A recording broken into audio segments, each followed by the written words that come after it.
This week, Marc Graham, author of Runes for Writers, talks about how tools like rune casting can boost your creativity by helping you tap into your subconscious mind. As writers, we're journeying into this magical, unmanifest realm of our story. We're bringing back that information and we're bringing it into physical reality on the page. Welcome to Writers' Voices with Monica and Caroline. I'm your host, Monica Hadley, and with me is my co-host and mother, Caroline Kilborn. And hello, everyone. I hope you're having a nice day today, wherever you are. And we are kind of going pretty deep into writing today. I mean, we're always talking about writing on Writers' Voices, but we're going a little deeper maybe than we sometimes do. Do you want to introduce our guest? Yes, I'd be glad to. Our guest today is Marc Graham, and he is an author, actor, story coach, shamanic practitioner, and developer of Runes for Writers storytelling tools. When not on stage, in the studio, or bound to his computer, he can be found traipsing about Colorado's Front Range with his wife and their Greater Swiss mountain dog. Sounds like fun. So this book is called Runes for Writers, R-U-N-E-S for Writers. And I had never heard of such a thing. So I'm anxious to have him just explain this. So Runes for Writers, Boost Your Creativity and Destroy Writer's Block, which is a book being published this year, 2020. And also we're going to be talking about Marc's most recent novel, Son of the Sea, Daughter of the Sun. Welcome to Writers' Voices, Marc. Thank you very much. It's a pleasure to be on. So let's just start at the beginning. What are Runes for Writers? So the runes, the Norse runes, are, in their simplest form, they are the writing system, the alphabet, if you will, of the ancient Norse and Germanic peoples. Similar to how our alphabet, the name actually comes from the first two letters, alpha, beta, of the Greek alphabet. The elder Futhark is named for the first 6 characters or sound values in the Norse writing system. At a deeper level, and similar to all writing systems in their fundamental stages, the runes have been used and are continually used even today as divination tools, similar to, say, the tarot, for example, where each rune can be carved on a stick of wood, a tile, printed on cards, or what have you, and then each rune has a specific meaning, a literal meaning of what the rune is. It has more of a symbolic meaning, and then that symbolism then launches into a whole range of meanings depending on the particular situation that is being cast for. And so I've taken this age-old, literally millennia-old tradition and looked at, how can we use these to boost creativity. In a divinatory system, as with any divinatory system, we're really just tapping into different levels of consciousness, and storytelling is nothing if not tapping into a different level of consciousness, so that creativity. So they felt like a really natural pairing, and the work I've done on my own and with other writers has really proven this out, that by kind of developing this relationship with the runes, we can really deepen our connection to our own muse and that source of creativity within us. What got you interested in runes in the first place? So I've been a student of, let's just say, esoteric wisdom for many, many years. I had a rather fundamentalist Christian upbringing. So my first forays into this world were in the Western Christian mysticism, Western magical traditions, and so on. And I kept being pulled deeper and deeper and deeper back into history, if you will. My novels to date have all been historical novels, so I have a real tie and a fascination with the history of civilizations, of humanity as a whole, and particularly the history of spiritual or religious development. And so I've looked into the systems of my own heritage. I have Graham is a Scottish name, so I've looked into the Celtic mysticism, Druidry, and other systems like that. But then I recently discovered that I actually have actually more of a Norse heritage, and so I wanted to really explore what that looks like and what those systems were. So I began studying the runes and found a very deep connection with them. I have a daily mindfulness practice, meditation practice, and so as I was beginning to get familiar with the runes, I took 6 months. There are 24 runes in the Elder Futhark, and so I took one rune a week, so 24 weeks, most of 6 months, and just focused on one rune each week as the center point of my meditation.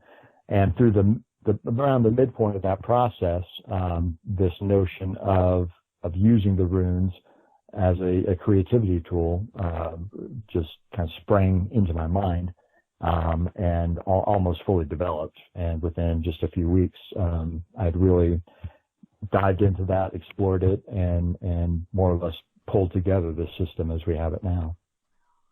One thing that I found really interesting, I hadn't really thought about before, is where the word alphabet came from, alpha, beta. Yeah. Funny, I mean, why did that never occur to me before? But are there Well, other... I have a very nerdy relationship with words, so that's you're not unique in that. Are there other kind of mystical systems that are based on essentially letters of an alphabet, or are the runes unique in that respect?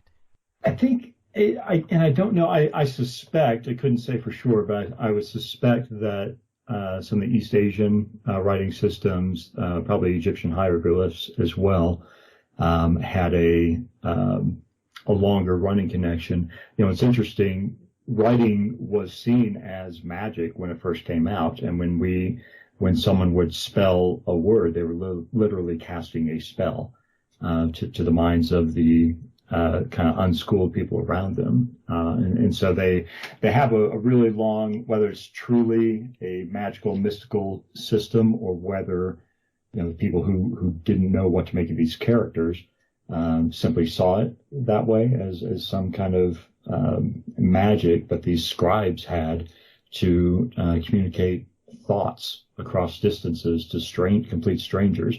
You know, writing systems in their early stages all had kind of that magical aura about them. Now there you go again. I never thought about spelling and spells as being connected. Right. Right. Okay. Yeah, the history is fun. This is why I love historical fiction. Now, Mark, you've written 3 historical fiction novels, or published 3 of them. Are any of them set in the Norse environment and when these runes were being used? To date, they haven't. All 3 of those were written well before I really kind of stumbled across the runes.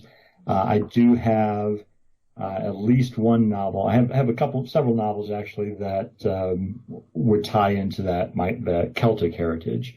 I have one that would be right at the end of the Norse or the Viking Age, but I'm definitely open to the muse bringing me some more. So the 3 that you have published, where are they set?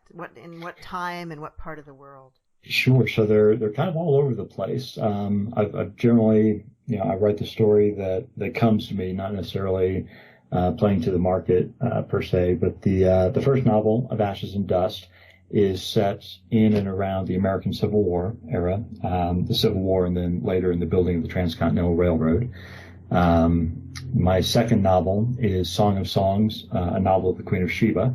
So that is set in the Middle East, Egypt, Arabia, and Israel, Palestine, about 1000 BCE in the biblical age, the time of King Solomon. And then my latest novel, Son of the Sea, Daughter of the Sun, is set in the early 7th century, so 610 to 620 or so, both in Visigothic Spain and in the Maya New World in the Honduras, Guatemala area. I have to ask, how are you able to accumulate enough understanding of all those different time periods and places in the world? Do you try and be historically accurate, or is it just too much? No, I try to be as accurate as possible. There are obviously the Civil War era is well documented. So I was able, for Of Ashes and Dust, to look into newspaper articles, to letters home from soldiers, memoirs, diaries of people and newspaper accounts who had been in specific battles. So while my protagonist is a fictional character, it was relatively easy to drop him into the middle of actual battles where we have, as accurate as any recollection can be, snippets of conversations that were actually taking place in these battles. We knew of the technology and all the things. So that was actually the easiest one to research, although because the information is so prevalent, any errors are very easily pointed out to me after the fact by rabid historical fans. The other two, obviously from 3,000 years ago, our primary source for the Queen of Sheba story are religious accounts. There's the Bible, the Ethiopian dynastic tradition, their national legend, the Keber Nagast, or the Book of the Glory of Kings. There are accounts of the Queen of Sheba in the Quran and in Arabic literature. So obviously all of those are very fantastical and have a definite political or religious agenda behind them. So from the story perspective, I really had to kind of go through the lens, backward through the lens of what were the objectives, what were the biases of these people who told these stories, and then try to work backward through those biases to what might the story actually be. However, the facts of the matter, we have solid archaeological evidence of the culture of the time. For example, we know that Israel was not a monotheist culture during the period that's associated with the reign of King Solomon. There are shrines in every home with multiple gods and goddesses, figurines or clay idols that were in every home and courtyard. So that sort of thing. What sort of weapons did they have? Did they have ironworking? As I was researching the Maya culture, this is well in the Middle Ages. So ironworking, of course, was prevalent in Europe. But I had to watch my language, if you will, when writing from the Maya point of view, because they did not have steel, they did not have ironworking. So I specifically recall, and maybe it's a cliche phrase, so it's just as well I pulled it out of the book, but my character, she steeled her spine.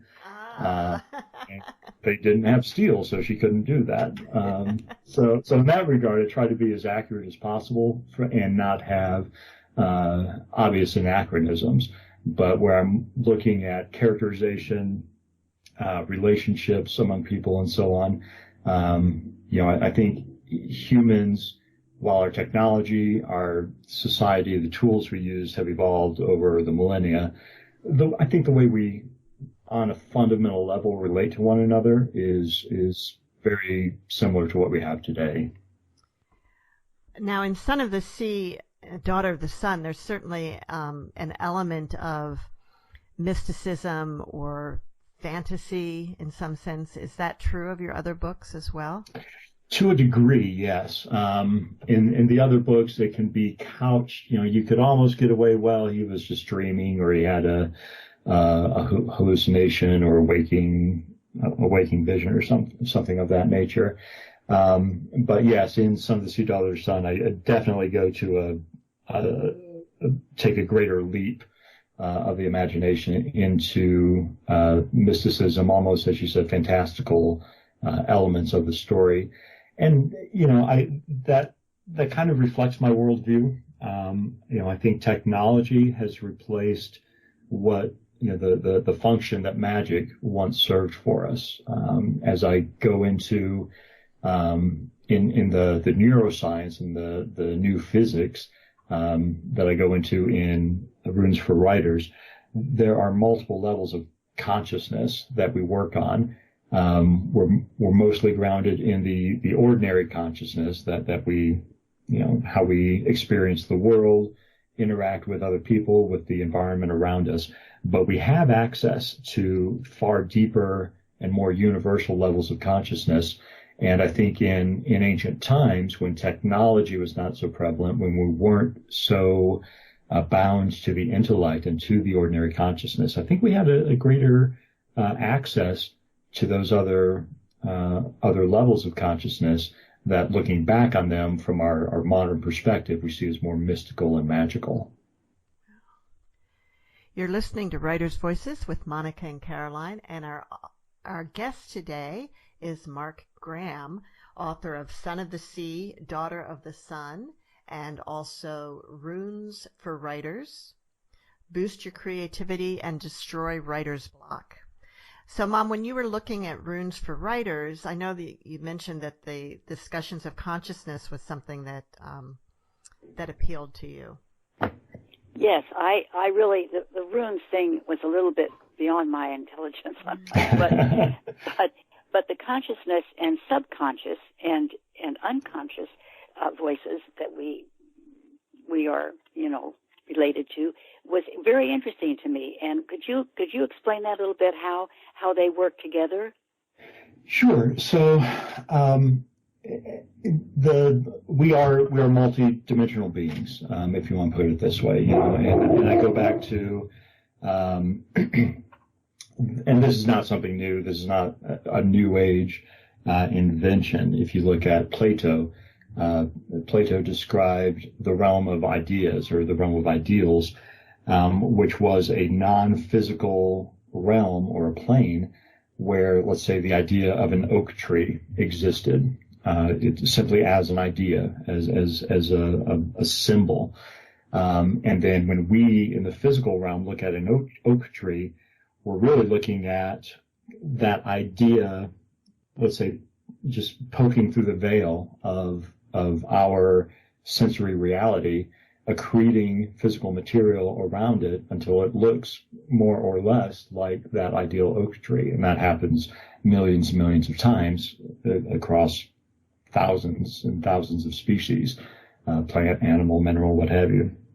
And so, that idea and that notion of these other realms has grown through the ages. And in the early civilizations, it was the place of the shaman, of the druid, of the magic worker, the medicine worker, to go into these realms. We all do it. We do it every day when we're dreaming, while we sleep, when we're daydreaming, when we should be working.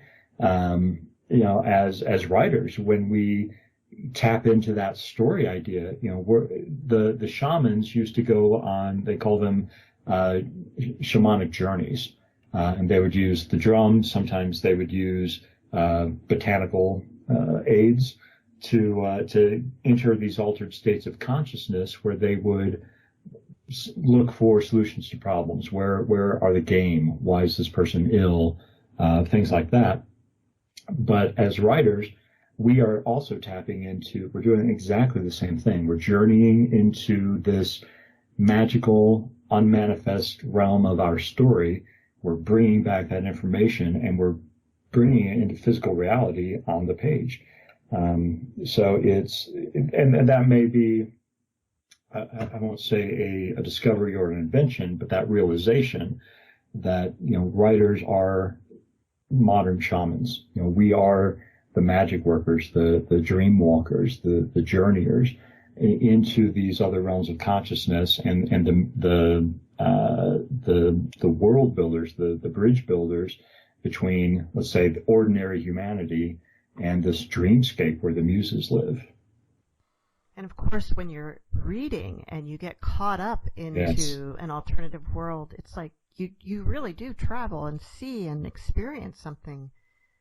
Absolutely. Yeah, and that is part of the magic of story, and I that's why I love it so much.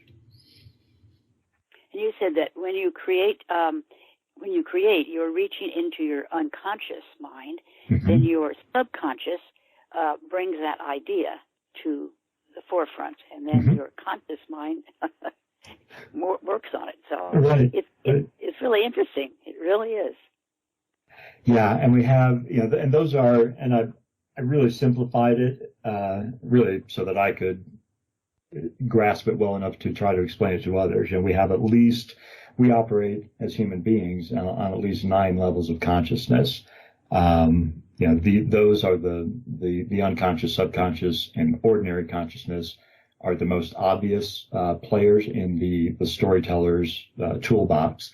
But that realm of consciousness is multidimensional, and really we begin talking quantum physics, theoretical physics, neuroscience at this point, and frankly, a depth conversation is beyond even of what I'm able to really fully grasp.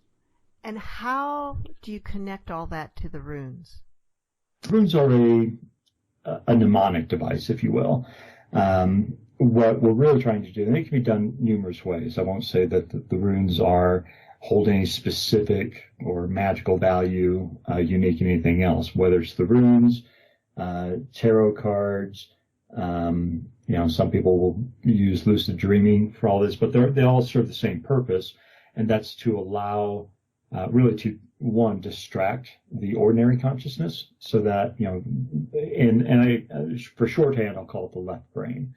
That left logical, the editor, as opposed to the right brain, which is more nonlinear, creative, the storyteller aspect.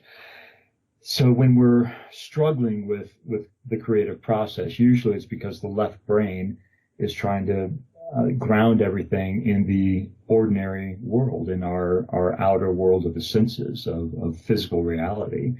And that's highly counterproductive to the creative process because, by its very nature, we're looking at things that don't exist and we're trying to bring them into this world.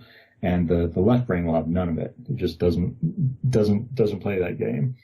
And so the runes in particular and other, let's say, divinatory systems, their power is in kind of distracting and detaching the left brain while deepening and strengthening the connection between the subconscious and the unconscious, but also with our willpower. We can send, I call the subconscious the concierge, or the research librarian. And so with a definite order to that, I want to solve this story problem. I want to understand this character. I want to figure out this scene. With that kind of direction, then the subconscious can go and find that information, find the solution in the unconscious mind. And the rune cards, or the runes in particular, serve as kind of a shorthand, as a semaphore, if you will, a code language, so that rather than saying that a character has mommy issues, if you will, that either she or her mother have neglected that role of the nurturer and the caretaker, and maybe even describing that instance, it brings back the rune Berkano reversed, which has exactly that same meaning. So it's really that shorthand that the unconscious understands and is able to, just instead of writing out 5 pages of narrative, it just hands the subconscious a rune, upright or reversed, comes back, and that the meaning of that rune then can be extrapolated into that larger story idea. So the individual has many facets, many ways of retrieving information we don't even know we have. Yes. In our subconscious. Yeah, absolutely. Yeah, go ahead. We are information animals. We thrive on information, and the world around us is sending us signals, even just from the ordinary world. I'm getting light from the sun and reflections off of buildings and passing cars. I'm getting the sounds of my environment, from the air conditioner to passing traffic to airplanes flying overhead. I'm getting tons and tons of information at every moment, and most of that is filtered out. And it's similar to police investigations will do this, for example, where they will sometimes enlist hypnotists to aid in interviewing witnesses, because the witness has the information. If they were there, all that raw information was brought into their awareness on that unconscious level.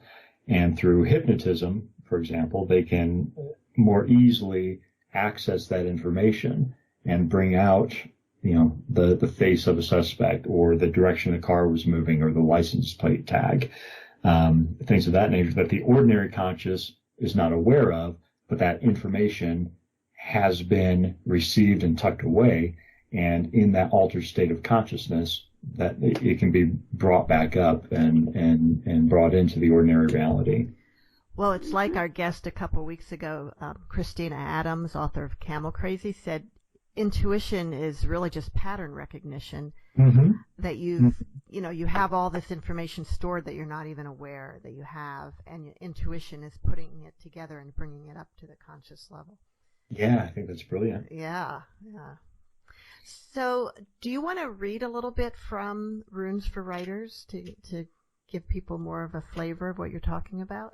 Yeah, absolutely. And this will kind of feed into Caroline's earlier questions. This is from the chapter on creativity and writer's block, where I really dig into, I kind of lay the foundation for these different levels of consciousness and how they interact with the creative process. So understanding how to most effectively use the Runes for Writers system requires at least a cursory knowledge of the nature of creativity. Now, a storyteller doesn't have to know all the intricacies of consciousness and the human mind any more than someone has to be an auto mechanic to drive a car. Should the car break down, however, a mechanic will have a decided advantage in getting unstuck and back on the road than the run-of-the-mill driver. Similarly, the storyteller, who understands how the creative process works, will be far more skilled in keeping her creative engine in top form and getting back on track should things go awry. The first thing to understand is the nature of human consciousness. A human being operates on at least 9 different levels of consciousness. Some of these we share in common with animals and so-called lower life forms. Other levels of consciousness are distinctly human, while others we share with beings on an even higher evolutionary scale. Fair warning, this discussion may seem a bit woo-woo, but the principles we'll be exploring have been understood by truly integrated human beings for thousands of generations. Jung and Freud and later depth psychologists caught glimpses of these truths and brought them closer to the mainstream. Today, neuroscientists and quantum physicists are beginning to formulate theories to span the gulf between the inner and outer worlds that the wise ones have known for millennia. And if I seem to be leading you into the deep esoteric woods, just stick with me and trust we'll all come out safe on the other side. With regard to story, we're mainly concerned with the ordinary consciousness, the subconscious, and the unconscious mind. The superconscious and higher consciousness also come into play, but these primarily interact with the unconscious, so for the scope of this practice, we'll just stick with the first 3. The ordinary consciousness is that level of awareness we normally associate with everyday waking consciousness. This is the active mind that thinks and feels and interacts with the world around you. The unconscious mind is deeply hidden within the psyche, but is the single most powerful level of consciousness for physical beings. When we hear the adage that we only use 5 to 10% of our brains, really our minds, the unconscious mind takes up the vast majority of the other 90 to 95%. And neuroscientists posit that the brain receives upward of 11 million pieces of information every second. To put this in perspective, if each piece of information were worth 1 cent, the neural input to the United States populace would pay off the national debt in just over half a second. If only. If only. Now, we're obviously not aware of all this information. If even 1% of that data made it into the ordinary consciousness, we'd all be catatonic from sensory overload. But every one of these data points is received, archived, spindled, and mutilated by the unconscious mind. This is the ultimate data storage facility, the clearinghouse of human experience. Now, the subconscious mind acts as the research librarian, the go-between from the unconscious mind to the ordinary consciousness. The information retrieved rests in the ordinary consciousness for a time, the short-term memory bin, before being returned to its place in the stacks. A repetition of certain thought patterns, physically represented by synaptic pathways in the brain, boosts the efficiency of recall, such as for birthdays, telephone numbers, driving directions, etc. Those inputs that are beneficial for physical survival, for example, the screech of brakes and the blare of the horn from a truck barreling down on you, are given priority status. These may be relayed to the ordinary consciousness, or more likely, straight to the brainstem for immediate processing and action. The importance granted and the speed of transmission goes rapidly downhill from there. The location of your car keys and that great story idea you had last night are relatively low on the file clerk's priority list, which leads us back to the point of this book and the Runes for Writers system. If you're anything like me, you've misplaced your keys on more than one occasion. You're in a rush for work or a dinner appointment, and poof, gremlins have made off with your keys. You systematically search the house, you retrace your steps since last arriving at home, all to no avail. You rack your ordinary consciousness, intellect, short-term memory, logical processing in an effort to locate those pesky keys, but nothing seems to work. The problem in this case is that we're using the wrong tool, the wrong level of consciousness for the job. It wasn't the ordinary consciousness that left the keys wherever they might be. It wasn't the intellect, reason, or even emotional choice that hid them. Yet we generally resort to those levels of consciousness to find a solution to the situation created by another. Instead, it's only after you've canceled your plans, sat down on the sofa, and punched up Netflix that the solution appears. You're binging The Last Kingdom, and your subconscious whispers to your ordinary conscious, gee, some ice cream would be great right about now. You need to debate this among your various levels of consciousness, but again, if you're anything like me, higher judgment prevails, and you head to the freezer. And there you discover your keys right next to the ice tray where you left them.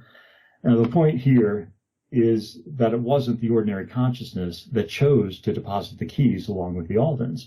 And it isn't the ordinary consciousness that can unravel the bizarre yet deliciously satisfying sequence of events that led to their recovery. The same is true with writer's block. It's a common fallacy among creatives that our brilliance is a product of superior intellect, that our genius in its classical meaning arises from the ordinary consciousness. If this were the case, the ordinary consciousness would be the perfect tool for getting unstuck when our stories go off the rails and we have no idea what to write next. The fact of the matter, story arises from the unconscious mind. It actually has its origins outside of any individual human experience, but its appearance within the milieu of the individual storyteller comes through the unconscious mind. From there, as time and diet and other matters of physical survival allow, the subconscious is able to ferry bits and pieces of a particular story into the consciousness of said storyteller. And when those threads of the story taper off, or when the ordinary consciousness has taken over for flow and written itself into a corner, we experience the condition commonly referred to as writer's block, capital letters, italics, boldface, and any other sort of nefarious emphasis with which you want to embellish it. And thus blocked, we typically then turn to the intellect, that agent of the ordinary consciousness, to craft a solution. We storyboard, conduct character interviews, observe and analyze hapless bystanders at the mall or the dog park, and all to no avail because we're enlisting the wrong center of consciousness to resolve the problem. If we want to reconnect to the story, we need to return to its source in the unconscious mind. And that was Marc Graham reading from Runes for Writers, Boost Your Creativity and Destroy Writer's Block. And how exactly do you do that with these runes? I mean, when you talk about casting runes, what does that actually mean? Sure. So if any of your listeners are familiar with tarot, it's a very similar process. In fact, these same rune castings or card layouts or tile layouts can be used with ordinary playing cards or tarot cards or whatever you wish. There are a couple of aspects to this. So one is the ritual aspect you give to it. And you may, if you're doing a rune casting, you may wish to light a candle, light some incense, whatever works within your personal space and within your ordinary practices. By setting apart, this is now creative space, this is creative time. That's a signal to your muse and to the unconscious that, oh, hey, Mark is there wanting some story ideas. Let's see what he has to say, what he's up to. And then with the rune cards, I have in the book I present 3 different rune castings. I present a 4th rune casting, which is specific to a set of rune dice that we've developed. But for and the dice specifically right now I use them for character development.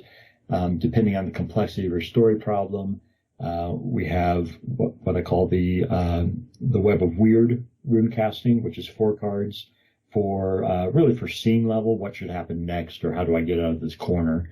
I have a 5 elements rune casting, which is more for the act, maybe the scene or act or sequence level, to really understand the forces that are working in your story at a given time. And then the 9 worlds rune casting, obviously I've used, called back to the Norse mythology for the names of all these.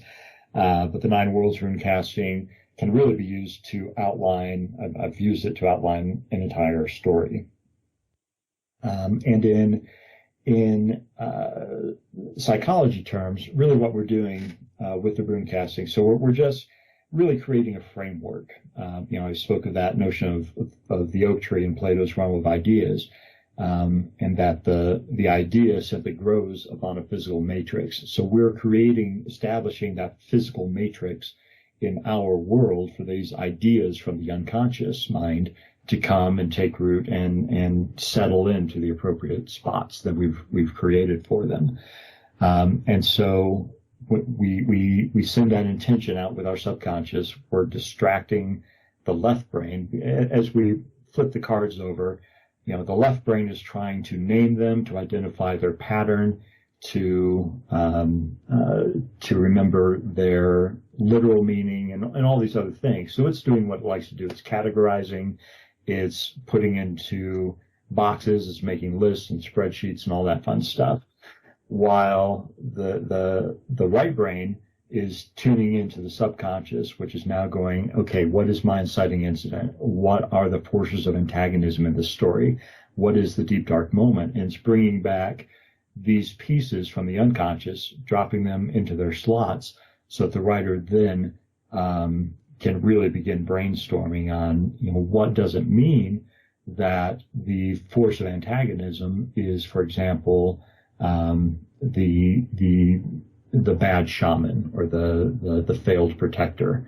And so it's that interplay between the unconscious and the subconscious that really kind of bring those answers into the physical level. And the runes, again, as I said before, they serve as a mnemonic, as a shorthand for those solutions. That's really fascinating. It's fun, and at first when this notion first appeared to me, I thought, well, it's neat and I can use it for myself, but will other writers really buy this? And so I've got a great critique group here locally. They were kind enough to give me their time to really workshop this process, and it was uncanny. Several of them were working on stories that they hadn't shared with me yet, so I didn't know enough about the story to fake an answer. And as we did practice these rune castings for their various story issues, it's good we weren't in Salem in the 1600s, because I probably wouldn't be able to be on your show. Wow. So it really, people were getting answers like out of the mists. Yeah, absolutely. kind of like the old, like Ouija boards back in the day. Remember, Mom, when we used to do the Ouija board? Yeah, I do. Yeah. And it's exactly the same thing, absolutely different purpose, but it's, all of these divinatory systems, they have a common link, and you can use them for obviously many, many different functionalities, but it's the way that they allow that unconscious, and whether it's our own unconsciousness or possibly in the case of Ouija boards, external consciousness, to relay information and communication to us. You're listening to Writers' Voices with Monica and Caroline, and our guest today is Marc Graham, author of Runes for Writers, Boost Your Creativity and Destroy Writer's Block. Okay, now tell me this: when you're in the midst of this and you're getting ideas from all the things that have come into your subconscious and unconscious, do you ever have more than one story idea at a time? It can't. Actually, as I was writing or finishing up the edits on the book and looking to develop a series of podcasts or YouTube videos around this, I went into it with the idea of, well, let me do each of these rune castings for a particular story that I have in mind. And I don't know if my muse was not cooperating that day or if I didn't have a clear focus, but the rune casting that I came up with was really more in line with a personal issue that I was dealing with at the time. I was like, wait a minute, I'm not sharing this with anyone. So I think it's best if you can, and that's also part of the benefit of having a specific place, a time, kind of a ritual that you build around it, so that you can be clear and focused. I think it's the rune casting is the unconsciousness deals in specifics, and so if you kind of give mixed messages to the subconscious of what you want your solution for, the answers you get back may be muddled. They're probably accurate if you know which question they're answering, but I find it's best to go in with a very clear, single-minded focus. Now, Mark, I was going to ask you to describe ways that using this rune system influenced Son of the Sea, Daughter of the Sun, but I think you said that you didn't really come up with the system till after you wrote that book. That's right, yeah. Okay. Yeah, that's true. So what did you use for this before? I mean, you must have had other tools that you utilized when you came to an area where you were stuck in your writing. Yeah, and I think I used most of the tools that every writer falls back on, mostly delaying and doing things other than writing. And to date, the 3 novels I've published, well, the first one took about 8 years. It's the first novel, so I didn't know what I was doing, but it took about 8 years from idea to publishable work. Song of Songs and Son of the Sea both took 3 or 4 years to draft, and part of that was exactly this process. I would get stuck or derailed, and at that time I would just have to wait for the muse to bring me the inspiration or the solution to the problem. And that's a very long process, and it's and particularly if you're, I kind of described this in the excerpt that I read. If you, the more you intellectually and consciously work a problem, the tougher that shell becomes and the harder it is to crack. It's a lot of the times I'll find a solution to a problem. I'm in the shower, I'm walking the dog, doing anything but trying to solve the problem, is because the intellect has now gotten out of the way. The right brain, the unconscious, are able to work together to pull that solution up. Or when you have a dream, the solution to a problem in a dream, and you wake up and it's like, that's perfect. There's no way I'll forget it. And then you forget it. Right. Exactly. Same with solutions that come during a meditation practice. You often lose those too. Exactly. And so that's part of the at least for me, part of why I'm really excited about this this tool. So I have a couple of dozen story ideas kicking around in my head with those ideas, just the rough outlines of what the stories might be. And I can't afford to take 3 to 8 years to write all those. I'll never get finished. So the great thing with the Runes for Writers system is that we don't have to wait on the inspiration. We don't have to wait for the muse to deign to call upon us. We can set the schedule. We can outline the story. We can work through scenes and character development when we choose to, by just going into our creative space, calling on the runes, and casting out for those solutions to the story problems, and get those done in a much shorter time period, much more efficiently than by my old method of just kind of waiting for the solution to appear. Mm-hmm. Now, Mark, I understand you're also an engineer. I am. Yeah, I'm a mechanical engineer by day. By day. So you're still doing that as well as writing. I am, yeah. Oh, my goodness. So, what made you, did you always want to be a writer too? Or if not, what pushed you in that direction? I've toyed around with story as long as I can remember. I don't remember learning to read. It's always been a part of my consciousness. I'm sure my mother taught me at some point, but I was so young, I don't have any active memory of that. And so reading and later trying to create stories has always been a part of me. And I wrote some just horrid science fiction when I was young. Out of college, I tried my hand at some Tom Clancy style thrillers, none of which will see the light of day to protect the innocent reading public.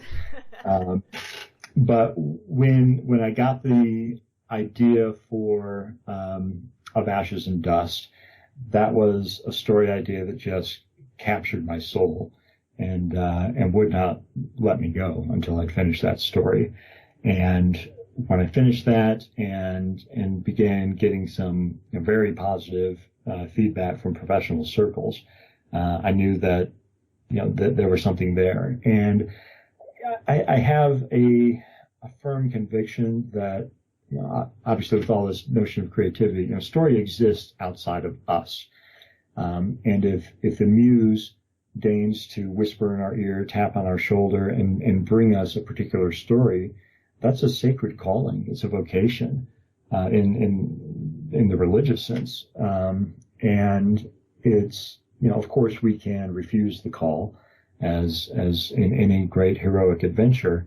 But if we accept that call and if we go on that journey of finding the story, not only will our lives change, but we have the potential to create change in the world. And that's a powerful, powerful thing. I couple that, from obviously it feels like two very different mindsets. I've always also been a tinkerer and I would take apart things in our home and put them back together and hopefully not have too many pieces left over.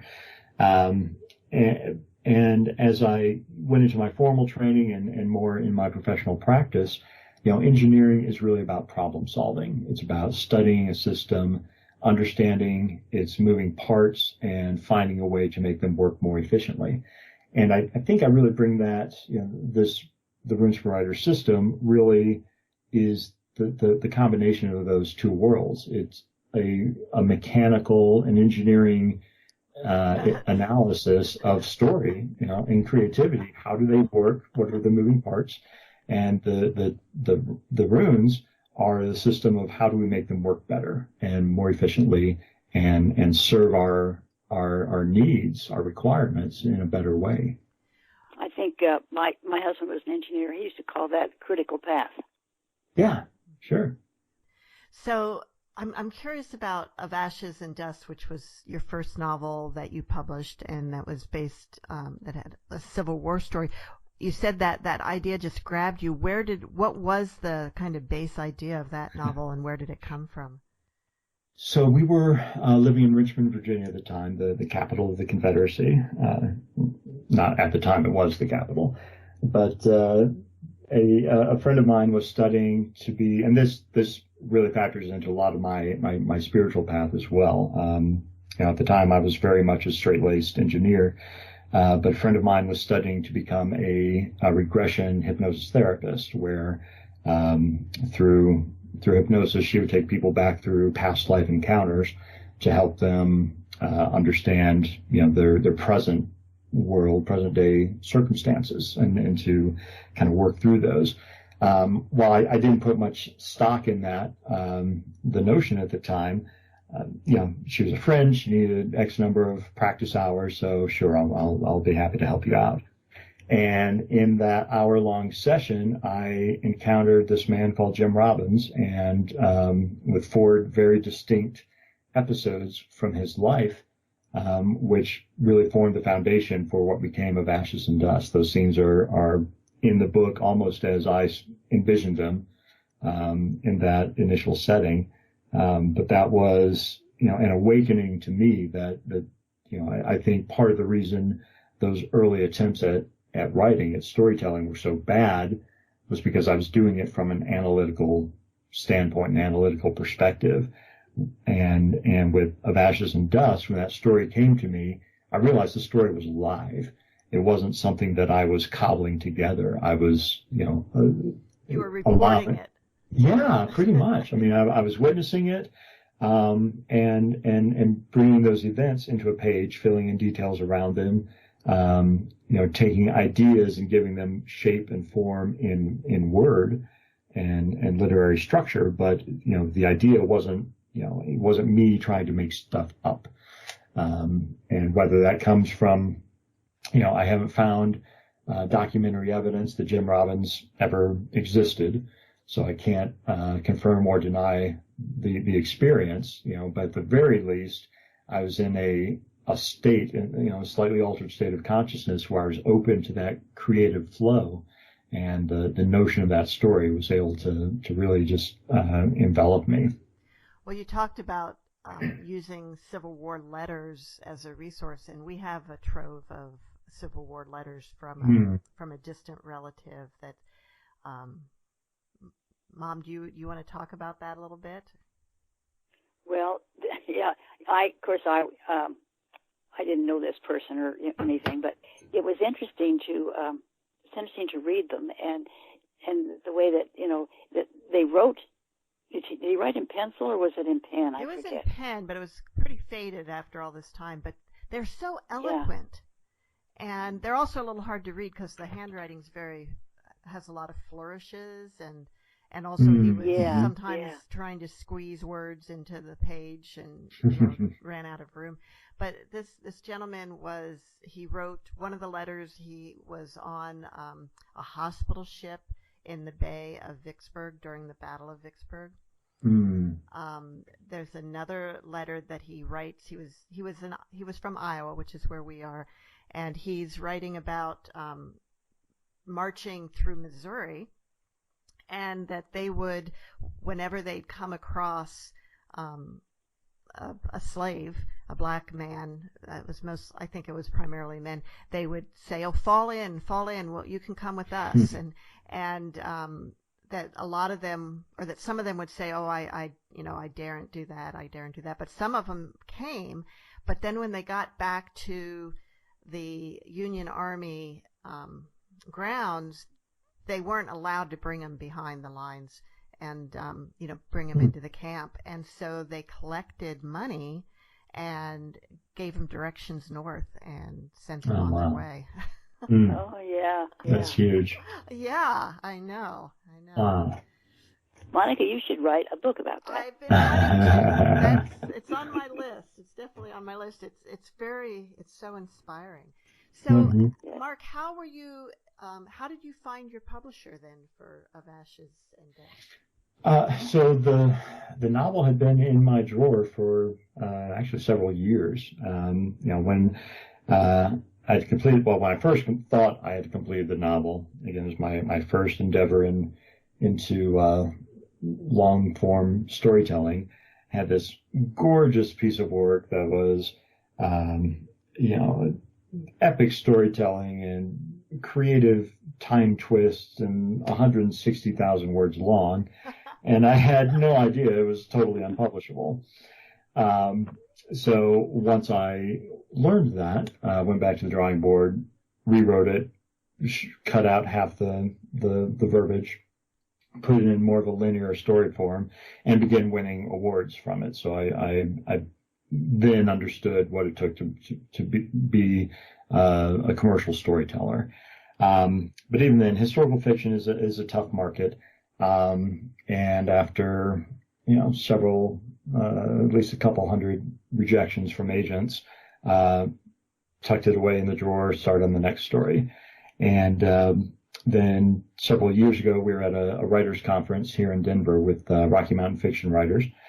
And lovely young woman from 5 Star Publishing was there to kind of scout out the talent. I had nearly forgotten that the story existed at this point. And she, 5 Star primarily focuses in Westerns and in mysteries, and not really much of any other genres. So I thought, well, I'm not writing a Western, so I don't have anything to really talk with her about. But one of our critique group partners had grabbed a table at dinner, and Tiffany Schofield with the 5 Star happened to be hosting that table, which is a great thing about conferences. I mean, you've got the opportunity to meet professionals in the industry who are very generous with their time and their insights. And so she was hosting the table to answer any of those questions about her line specifically or about the publishing world in general. My wife sat next to her and began a conversation, and somehow Hell on Wheels, the Anson Mount series, came up, and both of them were swooning over Anson Mount. And my wife mentioned, by the way, my husband Mark has a novel that has that Transcontinental Railroad tie-in, the Civil War. And we began talking. I told her about my pathway, and the feedback I'd gotten from rather big time agents was, love the story, don't know how to sell it. And she says, well, I know how to sell it. Send it to me. And so that was my first my first successful foray, I guess, into publishing. Wow. And did you stay with that publisher for your later books? I did not, since they are very focused in their genres. My other 2 books were not really good matches for their catalog. But I was at another writers conference with the Historical Novel Society, and ran across a woman with Blank Slate Press, and caught up with her, began telling her about my stories. And it's this fascinating turn of events in the publishing industry, whether you still want to go mainstream, big 5, you want an independent but smaller mid-sized publisher, or if you're choosing to go indie, it's really understanding the industry and just going out and making contacts and connections. I'd actually met Christy Blank McConsey at a previous conference and didn't think much of it at the time, but when I met her again, something clicked.